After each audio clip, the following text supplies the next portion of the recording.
The German military had a code machine, 159 million possible settings. They called it unbreakable. Every order, every U-boat, every battle plan, encrypted and sent through the air. Britain put 10,000 people in a country house in Buckinghamshire. Mathematicians, linguists, chess champions, and a quiet man named Alan Turing. He designed a machine to crack the unbreakable code. It worked. Every Nazi message, every U-boat position, every attack plan, and Germany never knew. It shortened the war by 2 years. Millions of lives saved. Every one of them was sworn to silence. Then the war ended, and they went home. For 30 years, nobody knew. Husbands never told their wives. Mothers never told their children. They won the war, and never said a word. They kept the secret for 30 years. The least we can do is tell the story. Help us remind the world what Britain gave it. Every video we make is funded by people like you. Proudofus.co.uk. Be part of us. Be proud of us.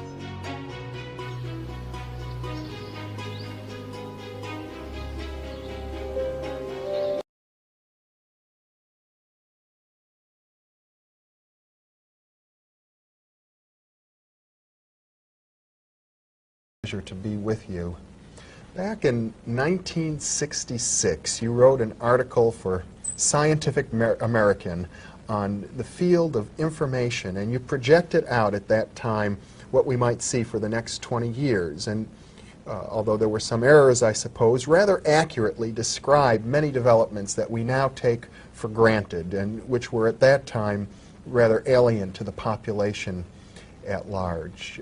So you've witnessed a great deal of the history and the growth of a discipline which has dramatically touched probably everybody's life in the Western world today.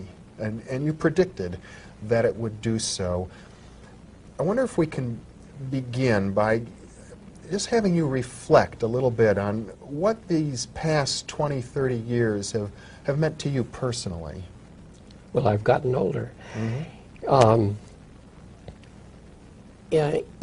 I started my work on artificial intelligence in about '56, although I became really interested before that in '49 when I was a beginning graduate student in mathematics. I would say that the field has made somewhat less progress than I hoped, although I didn't have any definite opinion as to how fast it would progress. I think that it had and still has difficult conceptual problems to solve before we can get computer programs that are as intelligent as humans. Mm-hmm.